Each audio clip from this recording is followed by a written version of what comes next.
അപ്പോൾ ഇന്നത്തെ literary ലെൻസിലെ review reflect റിവലേറ്റ്സ് എന്ന പ്രോഗ്രാമിലേക്ക് ഞാൻ എല്ലാവരും വെൽക്കം ചെയ്യണേ. അപ്പോൾ നമുക്ക് സമയം കളയാതെ തന്നെ ആരിഫയിലോട്ട് പോവാം. ആരിഫ കുറേ നേരമായി വെയിറ്റ് ചെയ്യണു. Arifa, over to U.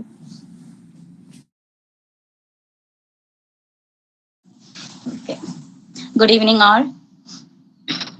അപ്പോൾ നമുക്ക് തുടങ്ങാം.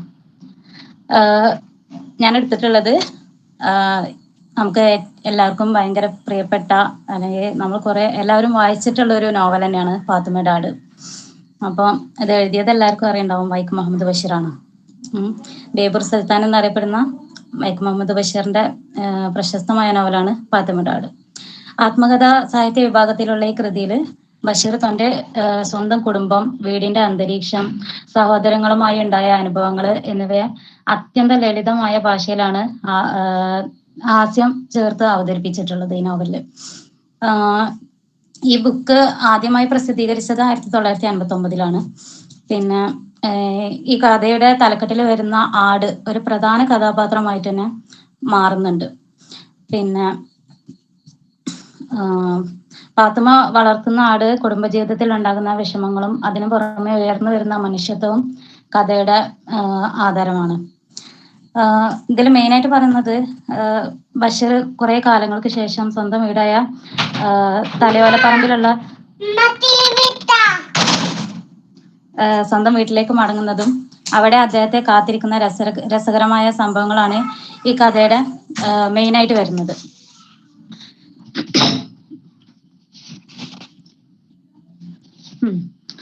ഇതില് ബഷീറിന്റെ അമ്മ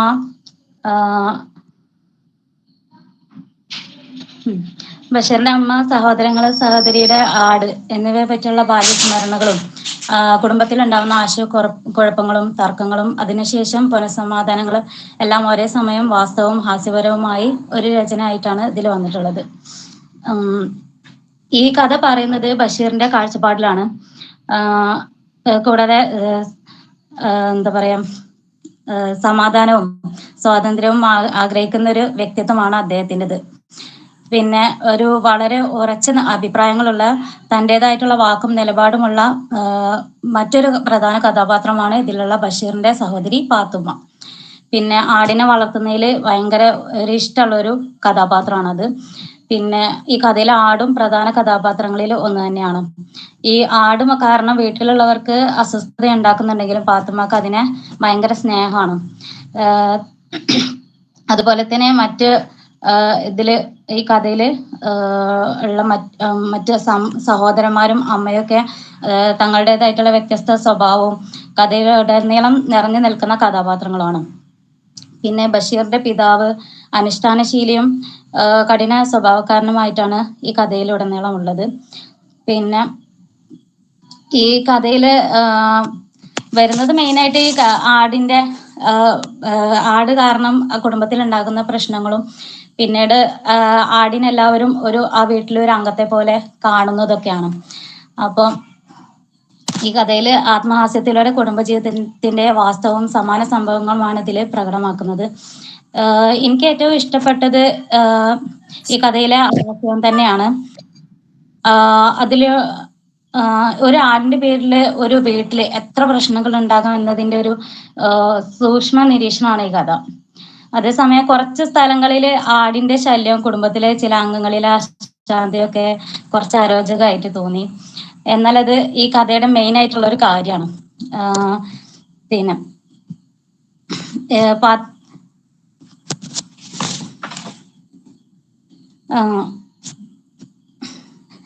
ഈ വൈക്കം മുഹമ്മദ് ബഷീർ ഈ കഥ എഴുതിയത് എന്താ പറയാ, നമുക്ക് തോന്നുന്നു എന്തിനാണ് ഈ കഥ എഴുതിയിട്ടുണ്ടാവുകയെന്ന്. എനിക്ക് തോന്നുന്നു അത് സ്വന്തം ജീവിത കഥയാണ്. അത് സ്വന്തം ജീവിതത്തിൽ നടന്നിട്ടുള്ള കാര്യങ്ങൾ വിളിച്ചു പറയാൻ കാണിച്ച അദ്ദേഹത്തിന്റെ ധൈര്യമായിരിക്കും. പിന്നെ അതുപോലെ തന്നെ തൻ്റെ വീട്ടിലെ ദൈനംദിന ജീവിതവും അതിലെ ചെറു സംഭവങ്ങളുമാണ് ഇതിലൂടെ കാണിക്കുന്നത്. അതുപോലെ ഏതൊരു കുടുംബത്തിലാണെങ്കിലും ഏതൊരു ചെറിയ പ്രശ്നങ്ങളും ഭയങ്കര മനോഹരിതയും എന്താ പറയാ, മനോഹരമായിട്ടുള്ള കഥകൾ ഉണ്ടാക്കാം എന്നതാണ് അദ്ദേഹം തെളിയിക്കുന്നത്. ആടിന്റെ ശല്യം, വഴക്കുകള്, ബഷീറിന്റെ നിരാശ ഇവയെല്ലാം ഹാസ്യത്തിലൂടെ ആഖ്യാനിക്കുമ്പോഴും പിന്നെ തീവ്രമായ യാഥാർത്ഥ്യങ്ങൾ പ്രസ്തുതമാകുന്നു. ഇതിലൂടെ ചിരിയിലൂടെയും സ്നേഹത്തിലൂടെയും സമൂഹത്തെ വീക്ഷിക്കാൻ വായനക്കാരനെ പ്രേരിപ്പിക്കുകയും ചെയ്യുന്നുണ്ട്. പിന്നെ ഇതിലുള്ള കുടുംബബന്ധം ഏറ്റവും എടുത്തു പറയേണ്ട ഒന്നാണ്. എന്ത് തന്നെ പ്രശ്നം വന്നാലും അവസാനം അവര് തമ്മിലുള്ള ബന്ധം ഈ കഥയ്ക്ക് ഒരു മുൻതൂക്കം തന്നെ നൽകുന്നുണ്ട്.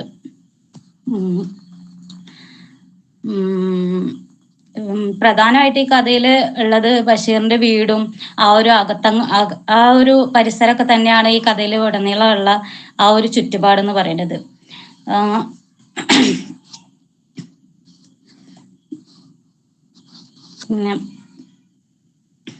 പിന്നെ കഥാരംഭത്തിൽ കാണുന്ന കഥാപാത്രങ്ങൾക്ക് കഥയുടെ അവസാനം എത്തുമ്പോഴേക്കും ധാരാളം മാറ്റങ്ങളൊക്കെ സംഭവിക്കുന്നുണ്ട്. അതായത് തുടക്കത്തിൽ ബഷീർ കുടുംബത്തെ പറ്റിയിട്ടും ആടിനെ പറ്റിയിട്ടൊക്കെ ഭയങ്കര ഒരു ഇഷ്ടമല്ലാത്ത പോലെ അല്ലെങ്കിൽ ഒരു അസഹിഷ്ണുതയോട് കൂടിയിട്ടാണ് സമീപിക്കുന്നത്. എന്നാൽ കഥയുടെ അവസാനം എത്തുമ്പോഴേക്ക് ആടിനെയും മനസ്സിലൊരു മനോഹരമായിട്ടുള്ള ഒരു മാറ്റം വരുന്നുണ്ട്. അദ്ദേഹത്തിന് ആടിനോടും കുടുംബത്തിനോടുള്ള ആ ഒരു അനുഭാവം തന്നെ മാറുന്നുണ്ട്. അതുപോലെ തന്നെയാണ് പാത്തുമ്മയുടെ കഥാപാത്രം പിന്നെ കൂടുതൽ കരുതലുള്ള ഒരു കഥാപാത്രമാണ്.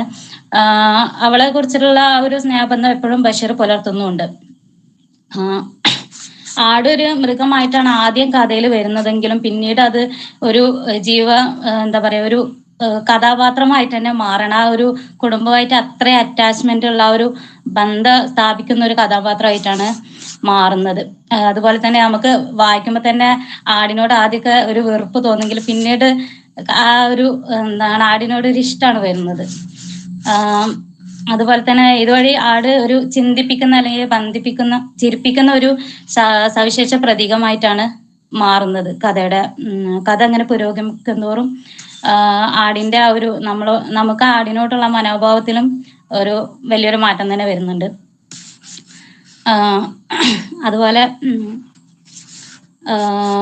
ഇതിലുള്ള അമ്മയും തന്നെ ഒരുപാട് ശാന്തിയും ക്ഷമയും കൊണ്ടൊക്കെ കുടുംബത്തെ ചേർത്ത് നിർത്തുന്ന ഒരു കഥാപാത്രമാണ്. ഇതൊക്കെ തന്നെയാണ് ഈ കഥ പറയുന്നത്. മിസ്സേ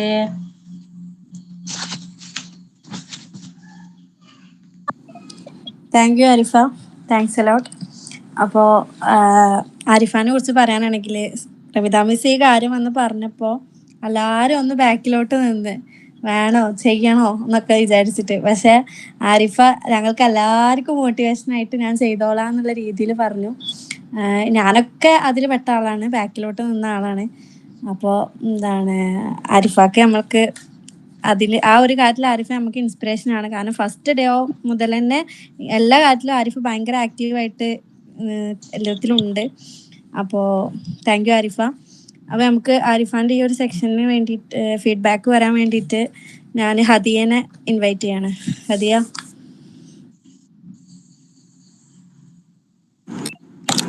ഹലോ. കേൾക്കുന്നുണ്ട്. ഓക്കെ. ആരിഫ നല്ല രസമായിട്ട് സ്റ്റോറി പറഞ്ഞു തന്നു. അതിലത്തെ ഓരോ ക്യാരക്ടേഴ്സിനെ പറ്റിയിട്ടും ആ ബഷീറിന്റെ വീട്ടിൽ നടക്കുന്ന സംഭവങ്ങളെ പറ്റിയിട്ടും ഒക്കെ നല്ല ഡീറ്റെയിൽ ആയിട്ട് എക്സ്പ്ലെയിൻ ചെയ്ത് I really enjoyed it. Thank you. Thank you Hadiya. അപ്പൊ നമുക്ക് ഒരാളെ റിവ്യൂ ഫീഡ്ബാക്കും കൂടെ കേൾക്കാല്ലേ. അപ്പൊ ഞാൻ നാസിബാന്റെ ഫീഡ്ബാക്കും കൂടെ കേൾക്കാൻ വേണ്ടി നാസിബിനെ ഇൻവൈറ്റ് ചെയ്യാണ്. ഹലോ, കേൾക്കുന്നുണ്ടോ? കേൾക്കുന്നുണ്ട്, പറഞ്ഞു. ഞാൻ ഇതുവരെ പാത്തുമ്മയുടെ ആട് എന്ന് പറഞ്ഞ ബുക്ക് വായിച്ചിട്ടില്ല. ജസ്റ്റ് എല്ലാ സ്ഥലത്തും ഇങ്ങനെ അതിന്റെ ഹെഡിങ് അതിന്റെ പേരൊക്കെ കേട്ടിട്ടുണ്ടെങ്കിലും വൈക്കം മുഹമ്മദ് ബഷീറിന്റെ ഇത്രയും ഫേമസ് ആയ നോവല് ഞാൻ വായിച്ചിട്ടില്ല. ആദ്യമായിട്ടാണ് ഇപ്പൊ ആരിഫ പറഞ്ഞിട്ട് അതിന്റെ ഒരു റിവ്യൂ ഞാൻ കേൾക്കുന്നത്. ആരിഫ പറഞ്ഞതിൽ നിന്ന് ആ ഒരു കംപ്ലീറ്റ് ബുക്കിന്റെ ഒരു റിവ്യൂ, ഒരു ഉള്ളടക്കം മനസ്സിലായി. വിദേശത്തു നിന്ന് വരുന്ന ഒരു ബ്രദറ്, പിന്നെ ഒരു അനിയത്തി, അവർ തമ്മിലുള്ള സ്നേഹം, ആ കുടുംബത്തിലുള്ള ചെറിയ ചെറിയ ആട് കാരണം വരുന്ന ഇണക്കങ്ങള്, പിന്നെ അവരുമ്മ അത് ഇങ്ങനെ മെയിൻറ്റെയിൻ ചെയ്ത് കൊണ്ടുപോകുന്ന കാര്യങ്ങൾ, അതൊക്കെ ഇപ്പൊ എനിക്ക് ആരിഫ പറഞ്ഞു തന്നിട്ട് മനസ്സിലായി. ഒരു ബുക്കിന്റെ റിവ്യൂ മനസ്സിലായി. ആരിഫ നല്ല രീതിയിൽ പ്രസന്റ് ചെയ്തു. Okay, thank you. Thank U Nasiba. Arifa, എന്തായാലും ഇന്ന് ഞാൻ വളരെ ക്ലാസ് വിടുന്ന സമയത്താണ് ഞാൻ പറയുന്നത് ആരെങ്കിലും ചെയ്യുമോ എന്നുള്ളത്. അതിന് ആരിഫ എടുത്ത എഫേർട്ടിന് പ്രത്യേക അഭിനന്ദനങ്ങൾ. എന്തായാലും വളരെ നല്ല രീതിയിൽ ആരിഫ അത് പ്രസന്റ് ചെയ്തിട്ടുണ്ട്. ആരിഫ എല്ലാവർക്കും ഒരു ഇൻസ്പിറേഷൻ ആണ്. ഇനി ബാക്കിയുള്ളവരും ആരിഫ ഫസ്റ്റ് തൊട്ടിട്ട് തന്നെ ഓരോ പ്രോഗ്രാമിലും ഞാൻ ചെയ്യാം എന്ന് പറഞ്ഞിട്ട് ആരിഫ മുന്നോട്ട് വരുന്നുണ്ട്. അത് എല്ലാവർക്കും ഒരു മാതൃകയാണ്. ബാക്കിയുള്ളവരും ഇതേപോലെ തന്നെ ആരിഫയെ പോലെ മുന്നോട്ട് വരട്ടെ എന്ന് പറയുന്നു. എന്തായാലും കൺഗ്രാറ്റുലേഷൻസ്.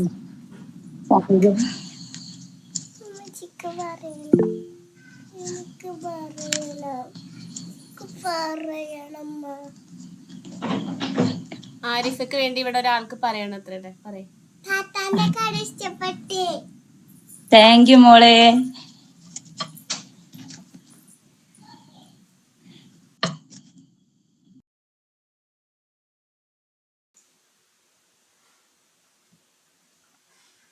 ഓക്കെ, എന്നാ നമുക്ക് വൈൻഡപ്പ് ചെയ്യാം.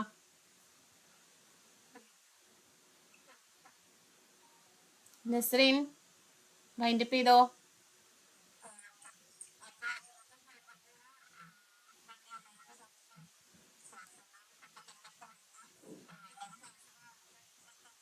അപ്പോൾ എല്ലാവരും ഇതിന് വേണ്ടിയിട്ട് ഗൂഗിൾ മീറ്റിലൊക്കെ വന്ന് ഈ സെക്ഷൻ അറ്റൻഡ് ചെയ്ത എല്ലാവർക്കും താങ്ക്സ്. അപ്പം ഇനി അടുത്ത ഫ്രൈഡേ വേറൊരു റിവ്യൂ ആയിട്ട് നമുക്ക് എല്ലാവർക്കും ഒത്തുചേരാം.